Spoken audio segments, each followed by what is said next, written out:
Hey y'all, and welcome back to the latest episode of Code Brew. I'm Joe King, and I'm here with my co-host, Lukewarm. Hey everybody. So, we are here for episode 13, and this is a pretty special episode. We've got our pediatric specialist. Very exciting. She's a child life specialist. She's our first non-nurse guest, but she's great at her job, and she's truly doing what the Lord made her to do. It's definitely in her niche. I love that. And it's really special also just because it's Child Life Month and she's a child life specialist. So with us today, we have Sunny D, and she's going to introduce herself and talk about her background. Hey everyone, Sunny D here. I am a certified child life specialist. I've been certified for 4 years through the ACLP, which is our accrediting body, and I hold a master's degree actually. People are surprised that I actually have a master's degree. It is in child and family studies. So child life specialists, we are educated, and our backgrounds are typically in some type of child and family development, psychology, things like that. So yeah, I'm excited to dive in more about child life and how we can help our amazing nurses, and also how we help pediatric patients and their families navigate healthcare. Yeah, so I mean, it's a whole real specialty. You're a very valuable member of the team. I personally have gotten to work with you in the emergency department setting where where we had kids who were being treated for emergencies, and really like bridging the gap for these kids, like standing in the gap for them, and making the whole situation a little bit more pleasant, even though it's obviously not a great day for them, right? So, and I always felt like you were, and I mean, staff morale is also a thing, but the kids who were coming in emergency situations were scared. Medicine is very scary for them, right? And you were able to be that calm in the storm for them, and that was really important. So that's why I thought it was really important for you to come on here so people know more about Child Life Specialists, that you exist and what you do and how important you are as a member of the team. Now, we do have another guest. We do. We have another guest. He's... Oh my gosh. I was like, who? He's being so quiet. Luke is here. Well, we might call him a silent partner. I was just looking for him. So G-Man is here. G-Man is a facility dog. Yes. And he is Sunny D's constant companion, pretty much. Yeah, he's basically my coworker. He's one of my therapeutic tools that I can utilize with patients and families. So he was a born and bred service dog that was trained, and he works alongside me in the pediatric healthcare environment. We work on a med-surg trauma surgery floor. Mm-hmm. So it's really important. But you all are roommates. Oh yeah, he sleeps in my bed. Yeah. So part of having a facility dog is that we care for them full time, and then they work with us full time. Yeah. And how many of these jobs are there? Because I think maybe people are going to want to get one. Like I want a job where I get to talk. Can I find this on Indeed? I wish. It's actually an up-and-coming field, and facility dogs in healthcare is a large thing that is very popular right now because dogs do a lot for not only the patients, but also the staff members as well. Yeah, I worked... I didn't tell you this. I worked at a summer camp that did like animal assisted therapy. Horses. I mean, they had like llamas. I don't remember all the animals they had. But it was very interesting. Like we would go out and clean the animals, and we would ride them, and it was very calming to some very high energy children, we'll say. No, yeah, for sure. No, I can see that. Well, G has a very calming countenance. Like his presence is very calming just in general. He's a yellow lab. Yep. And he's a handsome guy. Oh, is he behind me? Yeah. I thought you were under my feet. So, he is, what is he, 5 years old? Yep. And he's been working for 3 years. Yeah. He gets a birthday party every year. He does. And typically the life of a working dog is about 5 to 7 years working in a healthcare facility. But as we know, I'm sure many people listening to this podcast, that healthcare is stressful. And so sometimes the dogs will retire early and they basically just become our glorified, well-trained pet once they finish working. And it's kind of up to the discretion of the handler and the institution where they come from when to retire. Gotcha. So Oh, G lives with you. He is in many ways your pet, and he Yes. does normal pet stuff. He gets does. to go play and chase the ball. He loves bananas and other types of fruit. Yep.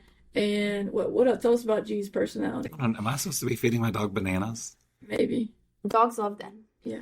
I mean, I've seen He loves them. peanut butter banana Yeah. treats. Oh my gosh, I'm supposed to be giving my dog fruit. Oh my gosh. I would say G is a very old soul. Most people think that he's older than he really is. He just has an old face, but he's very empathetic. He's a people person, which is why he did not get placed to be a one-on-one service dog, and he got placed to be a facility dog. So Oh, so that's like the decision maker yeah, they post evaluate training. them Huh. based on their temperament and their strengths. And G, his strengths is definitely people and not one-on-one helping an individual. Yeah. Oh, that's cool. I mean, He wants to help multiple Yes. individuals. he wants to be, Especially if you have food. the more people, the better. She's running for governor. I'm here for it. Yeah. I'm here I'd vote. for governor for sure. Well, we're really excited to have Sunny D and G here. And we're gonna go over kind of how a lot of this is gonna be about what Sunny D does as a child life specialist, but we're also gonna talk about what G does for the Yeah. kids that he serves, and also the staff. I mean, he Yeah. does a lot of things for staff.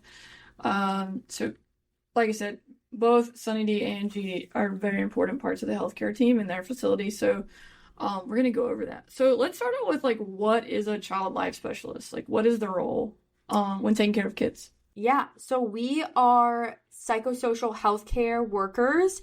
Like I said, our background is typically in child development, psychology, or a related field. We help kids and their families cope with medical experiences, whether that's hospitalization, doctor's appointments, or any type of procedures or anything related to healthcare.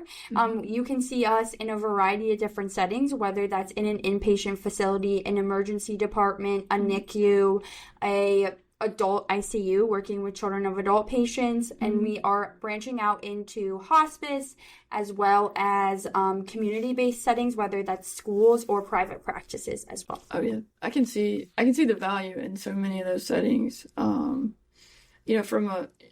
So you were the first child life specialist that I'd ever worked with. Whenever I came, but I've worked in mostly places that deal with adults. I'm an adult Right. specialist, right? And I used to work in a pediatric facility within an adult facility. Right. So it had one side was pediatric emergency, the other side was adult. But if there were consults for children on the adult side, we would go and cover there. And we covered the whole house. So we would do pediatric patients on the inpatient unit and also children of adult patients in the ICU and other areas. So Yeah. So I mean, people Oh, children of patients.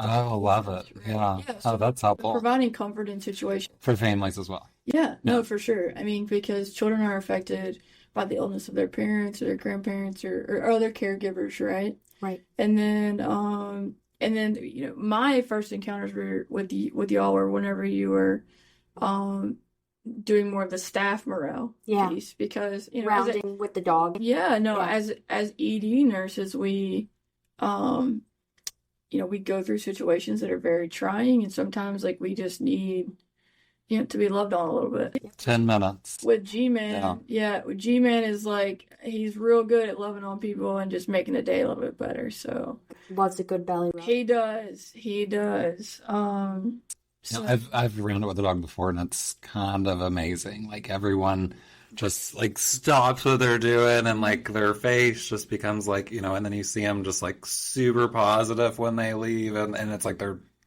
spreading that joy that they got. Yeah. It's kind of like a reset. Yeah, it is. I mean, it's not something that you always see. So in your facility, it might not be quite on the same level, but in our facility, which is primary adults, I mean almost solely adults, there would be a huge bright spot. Right.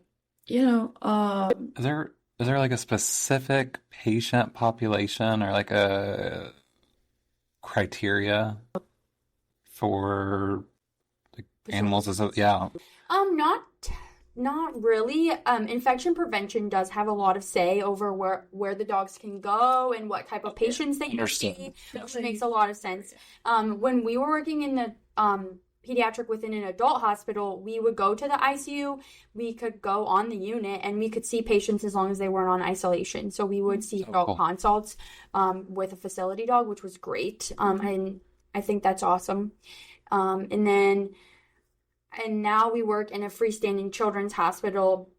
And so same thing, we can't see anybody in isolation precautions, but if they're not infectious, we can see them. Yeah, I saw a dog. Did I tell you about the dog a few weeks ago that was like washing its paws outside of a unit?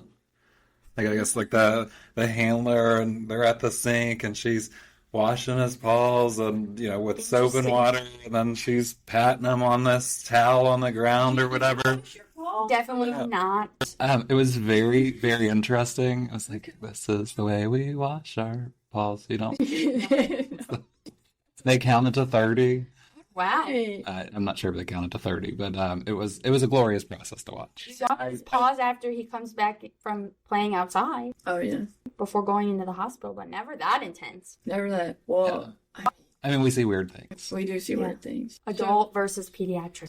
So, but I am interested. So, thank you for like clarifying like the patient population, and really interesting to know that the also family and family children, because that ICU dynamic, gosh, like when your parents in the hospital is so hard, especially like the criteria to get back and even see your parents in the hospital. I mean, we can be pretty restricted for adult patients, especially when you're really young. It's like, well, if they're not super critical, that visitation policy is, we're kind of keeping 14, something like that. We're kind of keeping kids out of the ICU. So we try to protect children, right? So we try to protect children. I mean, in the adult world, we try to protect children even sometimes when their parents don't realize the need. Yeah. I don't say they don't want to protect them. Right. I mean, I just don't think... The trauma that it could cause, seeing someone that sick, and not understanding what all of those machines are doing. And that's where certified child life specialists come in, because they are a resource. They're like, we call ourselves hospital teachers. So we kind of talk to kids about what's happening in the room. So for an adult patient, breaking down the equipment in developmentally appropriate language and talking about, your loved one, they look asleep, but their body has some medicine that's helping them stay asleep right now so that their body can heal. They can still hear you. You can still talk to them. So breaking down those things to make it less scary when a child is going into... I feel like you do a really good job with that, probably. Yeah. Your voice lends to I mean, she's doing being able to... You're truly doing exactly... Communicate with children well. Also kind of interesting because I read 2 papers today, just for something else like teaching, and one of them was about art therapy, like in a hospital setting, and one of them was about music therapy with like dressing changes. So just interested that we have all of these resources, but just where we're going to stand, and what they do. So this is great that I'm able to. Find a third resource that we can use. I see it like when I'm, like documenting like pain response. It's like, what makes it better? And and I'm like, well, I mean, I did distract them a little bit, or like I did, I could reposition them, but like thinking about like the tools that you have, and it says meditation, and it says humor, like those are ways to treat music therapy, but we don't, sometimes we just think medicine as the answer to everything. I mean, I think I noticed, being in grad school, and in MP school, like we talk a lot about what can we do from a non-pharmacological standpoint as part of our teaching, as part of our assignments and stuff. And I think sometimes as a nurse, we just completely forget about that stuff. Yeah. I mean, honestly, sometimes nurses are so busy with patient care, whether that's meds or you have a one-on-one, or, you have this patient on all these drips, or their watch or whatever. There's so many things that go on in the nursing world that you forget about all the other resources that you have for your patients. And that's why sometimes I just take a minute to check in with the nurse and be like, hey, how can I support you today?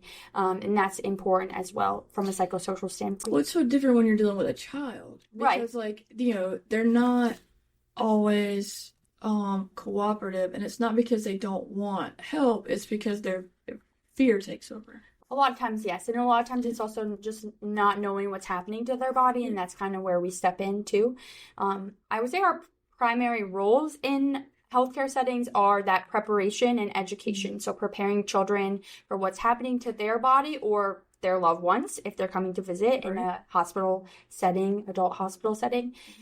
We also provide, education about what's an MRI, what's an IV, what is chemotherapy, what is cancer, what is my new diagnosis of Crohn's or colitis. And we also provide distraction during painful procedures, whether that's a dressing change, an IV, finger poke, vitals. Sometimes vitals are hard for kids. Yeah, even the simplest things we want to rush through, but it can be very scary, especially for the really small children. Yeah. And the last part of our job is play, so normalization of the hospital environment, and we use play as a tool for that, but play can actually be used for all of these things. So that is a lot of what we do. Is a lot of people see us carrying toys throughout the hospital, and they're like, oh, they're just the play people, like they manage all the toys, but toys and play is a tool for us to communicate with children. Play is the language of children, and so that is how they communicate. One of many tools, even G is one of my tools, having a facility dog. So I feel like people get that confused a lot. They think that we just do toys, but there's a reason we have them and use them. I love that that play is the language of children. It is. That's pretty cool. I remember, because, that's not my specialty, right? I don't know, but I'm a mom. Yeah. Right? So I remember it's been a year and a half, maybe 2 years ago, that my own son had a quick scare. He had spent the night in the hospital. And, because his glucose got low, and it was pretty benign, other than the fact that I freaked out as a mom and I forgot everything as a nurse, right? Because it just shuts down. Yep. But you talked to me about getting him something to play with. Yep. A medical kit, and we did that. And I have to say, it really did make a big difference. And it continues to make a big difference because, at first it was I got to give everybody a shot. Yeah. Everybody in the house got shots, right? And then it morphed into, we ended up having an ear problem, and then he wants to look in everybody's ears. Yep.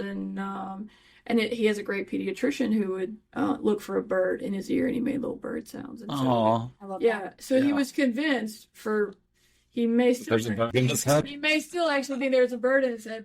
But so he's looking for birds in other people's ears. And so that is such a great point. We don't think like that. No. And it's hard too when you're a nurse or any healthcare provider. You don't have the training that we do, and that's not a bad thing. You have more training than I have, right? I could never do half the things nurses can. No, we don't have more training. We have different training. Oh, different training is the way to say it. Yes. But I would say that child life specialists complement the skills of nurses because we allow you to do things to patients that you might not be able to do by yourself. I've taught nurses different skills or ways to say things because I'm not at the hospital all the time. I don't work night shift.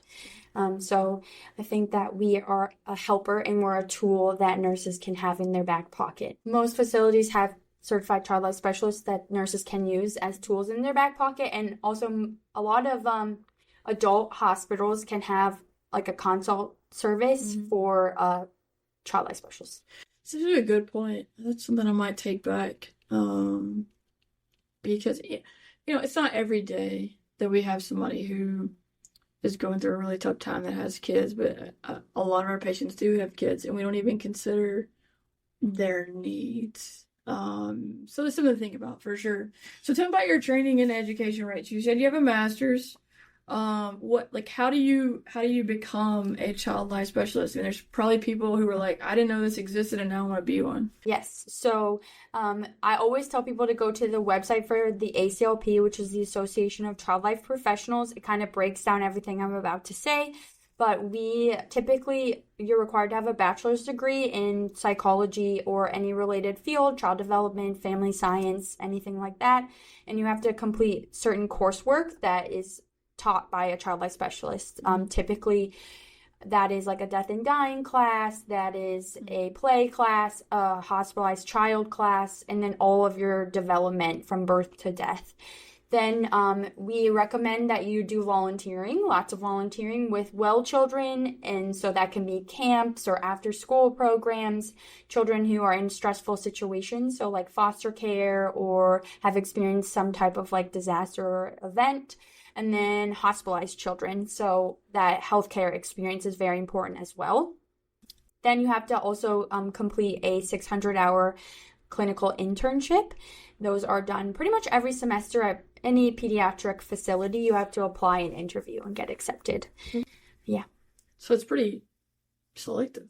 It Yeah, sounds like it's this. just hard because if you think about having like a nursing student, that's a one-on-one thing. You don't have one every day, but our child life students typically stay for 16 weeks. They have 1 to 3 clinical instructors, and so they're with that person every day for 6 weeks typically. So it takes a lot for a program to take a student, so there's not as many spots at every hospital every semester. So it's No, hard. I mean, there's not that many child life specialists. Yep. So there can't be as many students, and so they can be more selective, but I mean, it's very valuable. So I mean, I wanted to kind of get the word out. Believe it or not, it's been around since the 1920s. I did some research.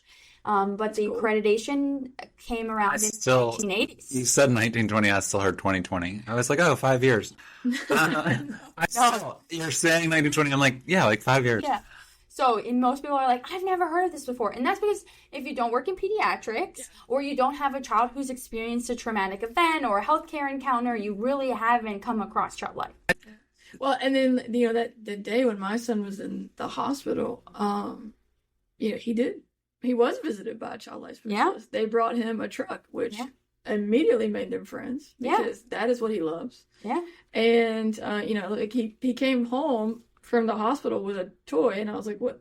I mean, because they were just giving them out. Yeah. Like it's. He got to keep it. So, He did get to keep it. Yes. So, all this made me think. So, do you know about the Lego Foundation's donation of MRI scanners? Yes, we actually ordered some for our facility, and you can get up to 10. Okay, yeah.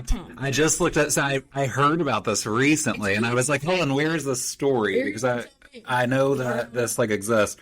So it says in 2022. That's when this article's from. The Lego Foundation announced that it's going to donate 600 Lego MRI scanners to hospitals worldwide to help children cope with the uncertainty of having an MRI scan. So, obviously, we're in a really tight machine that's circular and enclosing stent, and it's claustrophobic, and it's super freaking loud, and adults that should maybe even have better coping mechanisms can't handle this machine. So now I'm saying there should be an adult life specialist as well. So I mean, it's really cool. Like it's actually I'm looking at a picture of it, and it's actually build it. Then scanners there. There's actually the room that the the CT or the MRI tech is working in. I love it so much.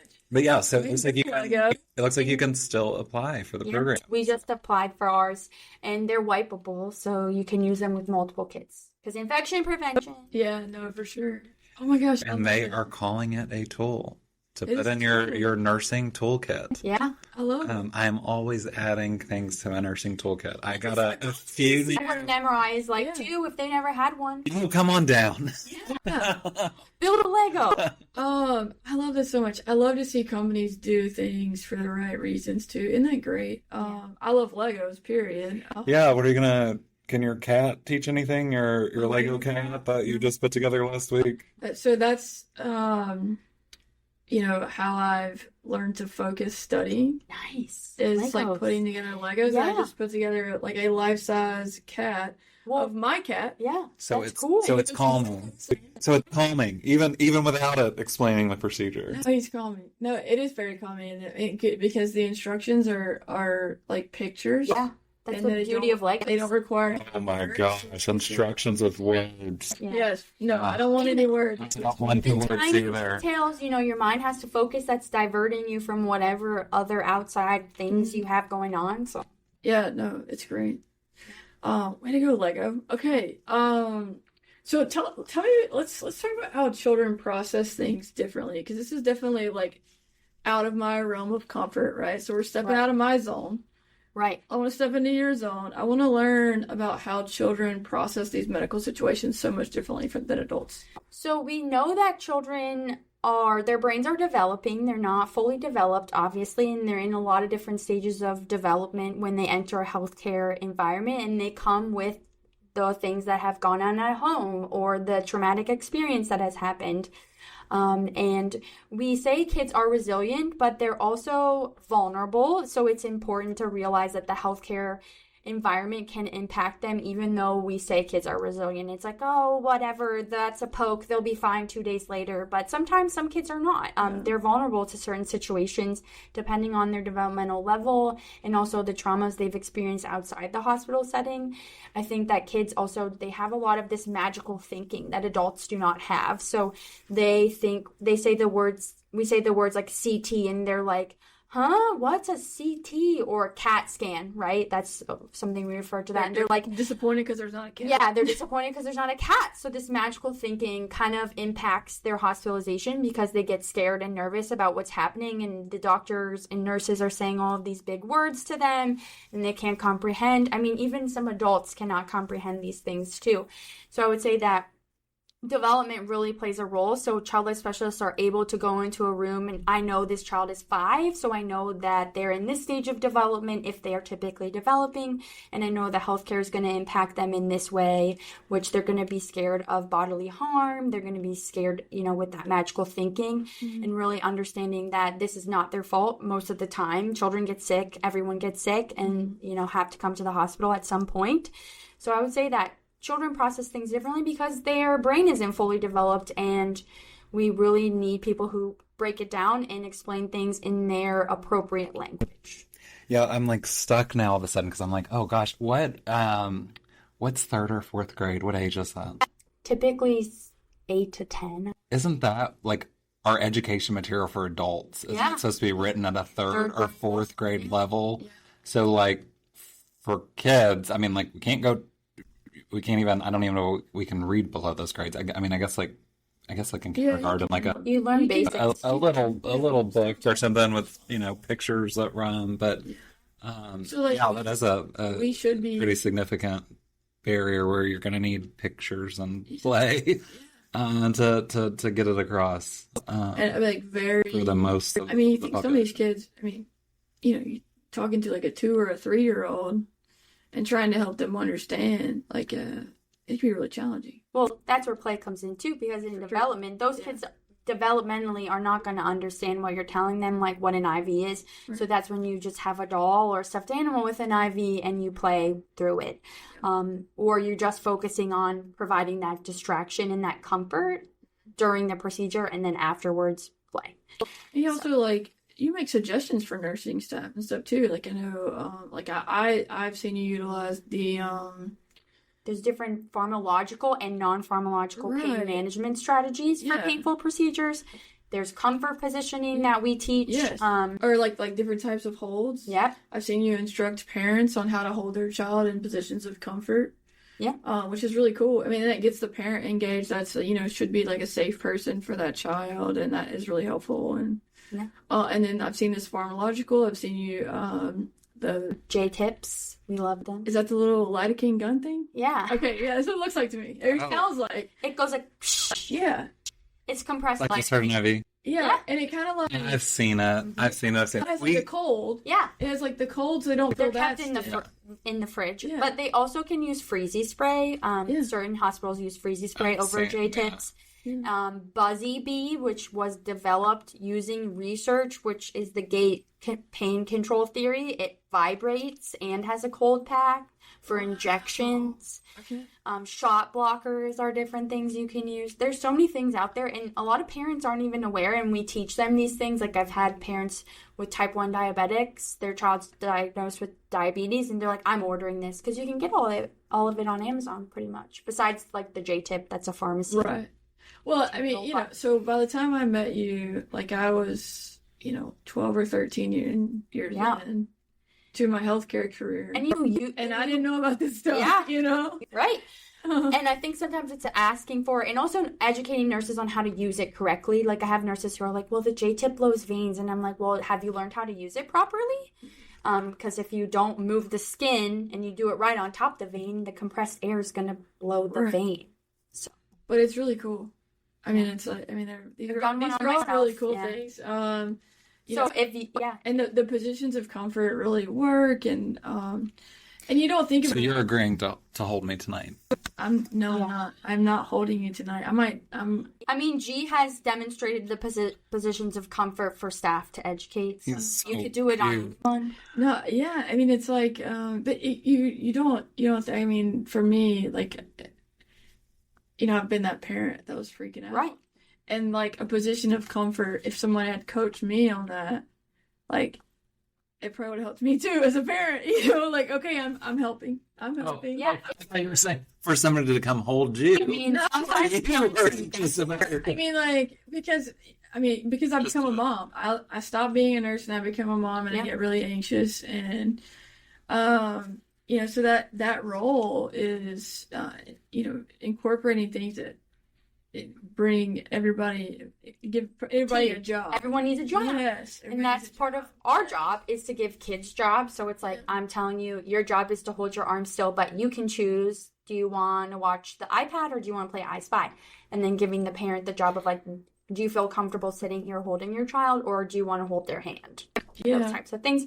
Because if you think about giving them choices too. Giving the kids choices is great. The whole gives them part that sense of control. Right. The whole part of our job is to provide choices in healthcare. So if you think about it, even adults lose the ability to have choices. Nurses tell them what to do. Doctors are telling them what to do. It's the same with pediatrics. And so giving that control back and the choice of, do you want to do this or this? Would you like this toy or that toy? What do you feel like doing today? Do you have questions for me? Those types of things are all things that we can provide. That's awesome. So, I mean, we've talked about so many things. So many things that you're still teaching me stuff, right? Okay, let's talk about G. Yeah. So we've touched on a few things. Right. So tell me what your role is as the handler. Yeah, so not all child life specialists have facility dogs. I will preface with that. But child life specialists can utilize facility dogs to help patients cope with the hospital. As a handler, I'm responsible for all of his daily care.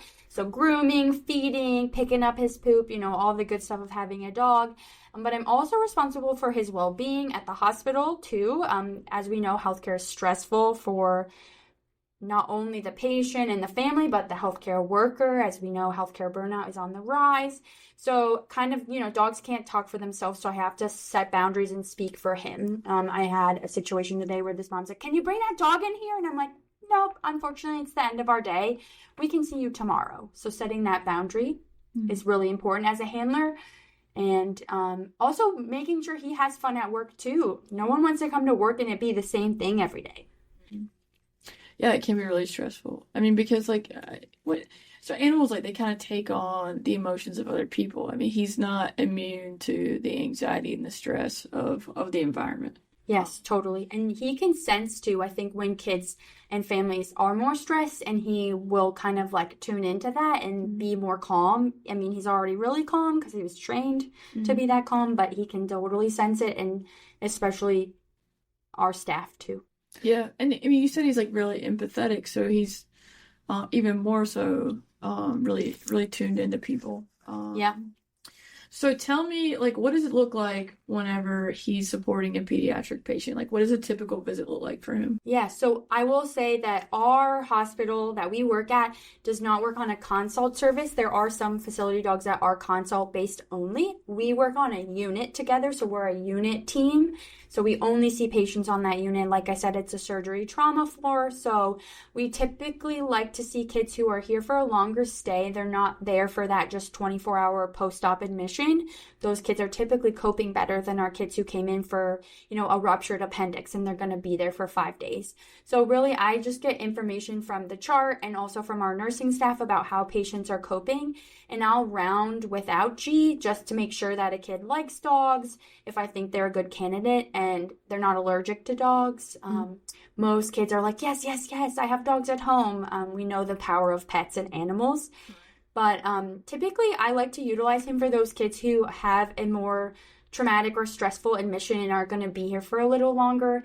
And also with my floor is getting kids up and moving with him, because we know that there are better outcomes. Oh, great. Love that. Mobility. Yes. I'm thinking petting from a chair, but yes, okay. And you G has a scavenger hunt on the unit of pictures of him, so kids can find him around the unit. I'll encourage kids to move the pictures when we're not there on different days or nights. But, each visit is so different. A lot of times, too, for example, we'll help process different emotions related to the hospital. One of my favorite interventions that we do is taking a blank canvas and having kids write everything that they don't like about the hospital on the canvas.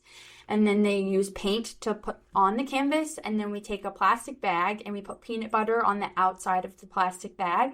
You place the canvas inside the bag and then give it to G to lick. So he spreads the paint over all of the things they don't like about the hospital. Oh, I love that. And it's also something for them to take home and to remember that positive memory about a hospitalization.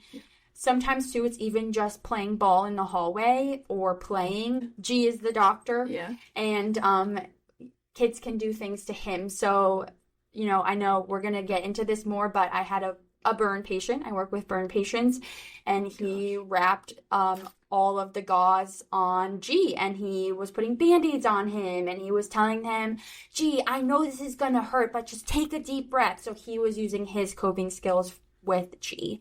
So seeing kind of, we really tailor our interventions on the patient and what they're there for and what they're struggling with. And a lot of that comes from my assessment skills, and that comes from my schooling and my experience in my clinical rotations as well.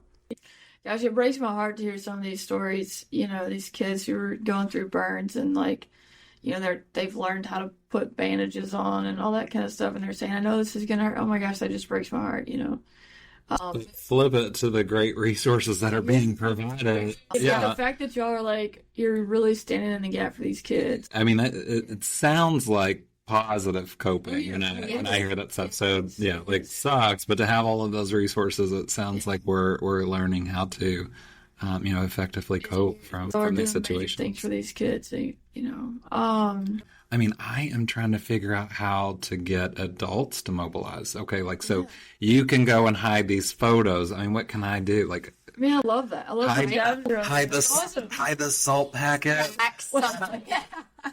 Hide the salt packet. If you get out there and walk that hallway, there's 2 salt packets.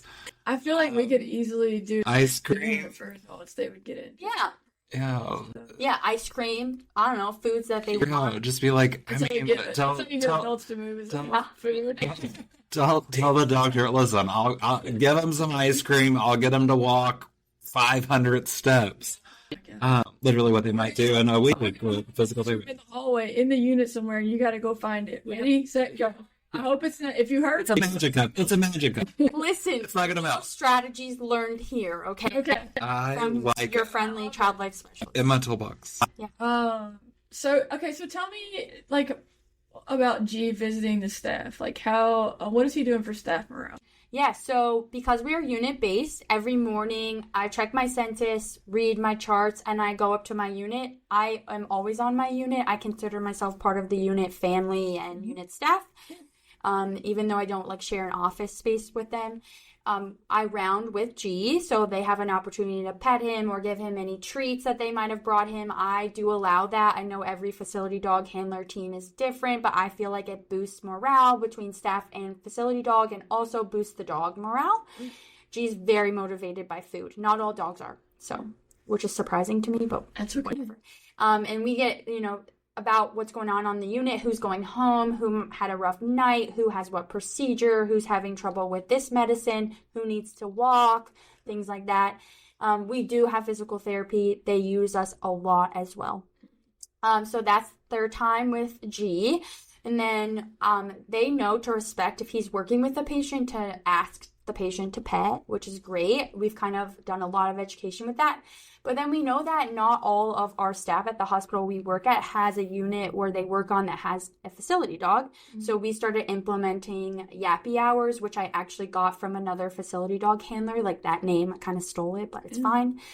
We're very collaborative in the child life facility dog world. I love it. And that we do twice a month. So we do night shift. We come in at 6 a.m. and we do night shift from 6 a.m. to 7:30. And that's very popular. Last month we had people waiting for us at 5:55 a.m. Aww. Because those are people who don't get to see the dog. I mean, I would love to have a facility dog at our facility. So if we're able to, we may still yappy hours. Oh yeah, it's a great idea. And then we do a day shift one as well. We try to do it like after lunchtime or during lunchtime around, we know vitals are Q4 and meds are certain times. So we don't hit everybody during the day shift.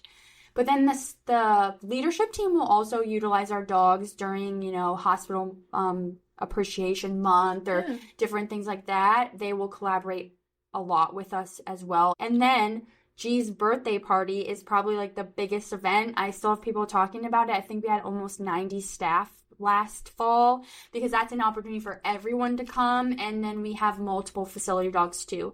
My institution has like pediatric, and then there are also adult dogs that come, and then it's just basically that kind of engagement when they figure out free food. Show up for G. Do you remember when we recorded our first podcast and they had it was finals week? Yeah. Do you remember all the dogs that they had there? Yes. They had 10 dogs, and they're like going around like they were in the library. It was finals week. It's important. So the line was insane. It was just like cuddle up. Like I just want to. Puppies are better than like a full-grown dog, so I would have to agree. Oh, he's not. We also try to hit Nurses Week hard as well. Yeah, especially on my unit. Well, that's fun for him too because he gets to do like super fun stuff instead of just seeing the patients all day. Well, and I mean, it's got to be draining. Yeah. It really does. But he sounds like he's doing God's work. Yeah, and he knows what staff members give him treats. It's quite hilarious. Yeah. Well, I have not given him any treats.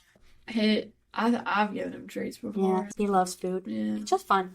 I mean, yeah. So maybe a few. So, okay. So what would you like nurses to know about child life specialists, and what are ways that you can work together to improve pediatric care? So know that if you do work in a pediatric area, they're always available by like call or consult, whatever charting system you use. Mm-hmm. Typically, they work Monday through Friday. A lot of hospitals have weekend coverage. So I would just like nurses to know that we are a resource for them. We don't want to like step on your toes and tell you how to do something, but we have different training. So we do kind of know how to mitigate that trauma and to tell kids about the hospital in a developmentally appropriate way. Or maybe we have a new strategy that you haven't tried. We understand you develop relationships with patients and you're with that patient for 12 hours a day and we are not. So sometimes even you tell us how that patient is. But knowing that child life specialists can help make your job easier. We're a support to nursing staff, and we are a resource to make your patients stay better and more enjoyable and less traumatic. Yeah.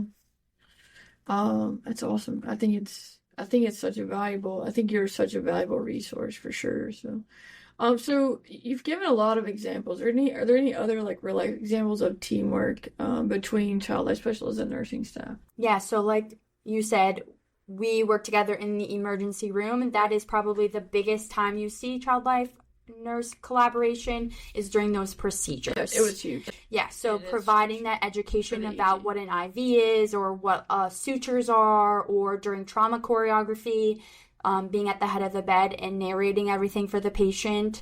And that's a great example, providing that diversion too during the procedure so the nurse can get the job done and you can be engaged with the child, whether it's playing a game on an iPad or playing I Spy or squeezing a stress ball or doing deep breaths.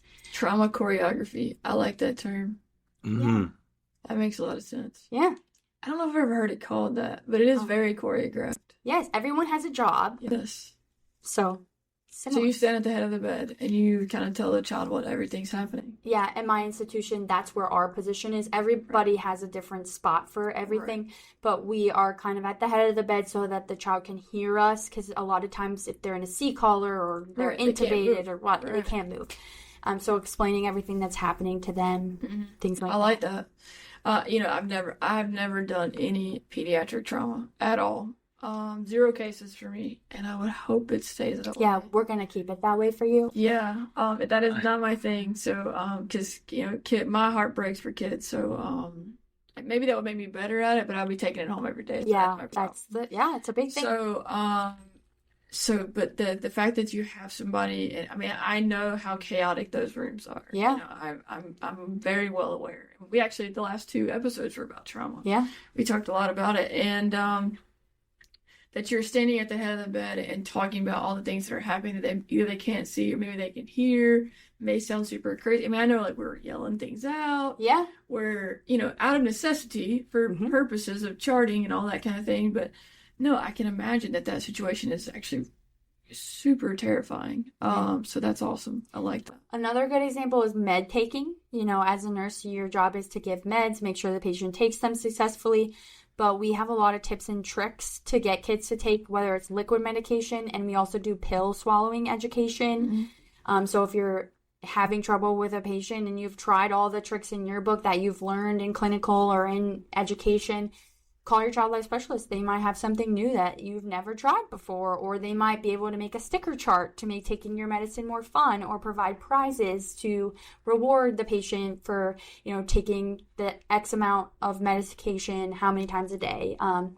We can't do like pharmacy and make like, a med chart, but we can do things to make it more fun to take your medicine. Yeah, for sure. Yeah, we might need to discuss how I can get my guy to take his medicine. Yeah. Oh goodness. So, do you have any stories for us? I have so many. I shared that one about the burn patient. Yeah. I would say with G and I, that one also was more fresh in my mind. But I think that a lot of my stories have to do with G. For example, like even working. This is a good one for this podcast because it was with children of adult patients. When I was still working in that pediatric with an adult hospital, I was called to the ICU for 2 children visiting their mother who was dying. And I brought G with me because I heard they liked dogs and was able to utilize him to have the hard conversations that I was going to have with these children. So talking to them. You actually had the conversation yourself. Yeah, so a lot of child life specialists, we will work with the family to be like, what do your children know when they're coming here? What do you want them to know? Would you like to say it or would you like me to say it? But when you're working with children, it's important to use that clear, concise, concrete language, using words like death, dying, dead. We don't like the words passed away or, those types of things. They're very confusing to children. Okay.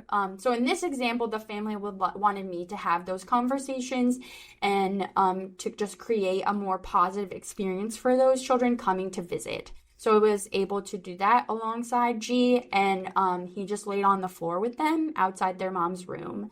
And I remember I asked the caregiver if I could take a picture for G's social media, because we do that and we share a lot about our work. And I won't ever forget those moments of like being with a family during that really hard time in their life. But I like to think that it made a positive impact having G there and having me there to help process a lot of those emotions and those feelings and be able to say what they wanted to say to mom in their last times, like seeing her since they were withdrawing care. So, yeah. And even it's the simple, like, little moments as a child life specialist, like seeing a child's, like, body language when you go in and they're just sitting in a room that has no toys or the TV's off, or they're just, like, they're like, this place sucks, because most hospitals do suck. And then it's like, hi, this is what my job is. Like, what do you like to play with? Like, what do you like to do at home for fun? And then I'm like, that we have those things, or, we have a playroom, and then see that child light up and their hospitalization experience is completely different. Right. So it's even just those small moments and those small wins of like getting a child to take their medicine, and a parent had no idea you could put the medicine in applesauce. And be able to have their child take their medicine for the first time and successfully complete antibiotics. Like the small little things that I don't think about on a daily basis, or like a parent telling me that I deserve an award because I'm so good at my job. Like those are the small moments that I think make a lot of what I do worth it. Well, I mean, that's how I describe you though, is like you're doing exactly what you're supposed to be doing. True. You have said this to me many times, and I do love my job, but working in healthcare has its moments. You can take a lot home with you. So that's it's actually not, I think all our listeners know we go by an outline. We do try to keep ourselves organized. This is not on the outline. This is a question for you. Yeah. So what are your healthy coping mechanisms? I know you run. Yes, big runner. I find that is the one time that my brain completely turns off.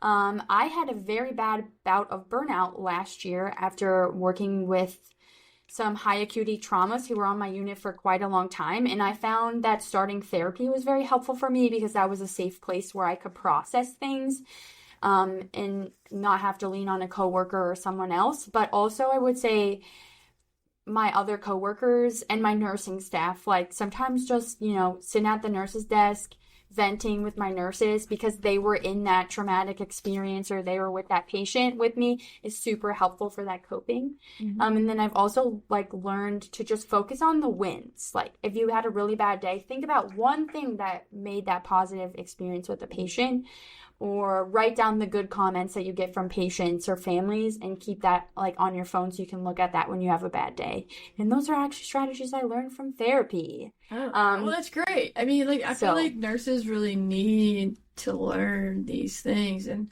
I know that you're someone that would be taking this stuff home. People don't realize that I take this stuff home a lot. Even working in an adult critical care setting, you can take things home. You see stuff that people never see or not supposed to see. And it's important to take care of yourself. Burnout is real. Yeah. That's what I wanted. That's why I asked that question. I didn't think about it before when I was preparing. Yeah. But in the moment I was like, man, I really want to know what she does. So therapy and running and it sounds like leaning on your coworkers. I love writing down the positive comments so you can think about them again, because you don't want to lose that. You want to, and that helps not always something tangible, but they said it to you and it meant a lot at that moment. So write it down so that you can have that moment again. Yeah, and I feel like sometimes when we have a bad day, all we focus on is the bad things that happened, but what's that one good thing that happened? And also, I think for nurses too, it's what one positive thing did I make happen in that person's day for them when I was taking care of them, is important to think about as well. I think it is. And remembering your why, those kind of help us remember our why. When we look back at those positive things that people have said about us in our work, that is oh, this goes back to why I did child life, or why. I mean, you're truly, I think for you, at least to a certain extent, you should be able to see more than other professions, how you're really affecting people. Yeah, we do. You are making positive change. Yeah.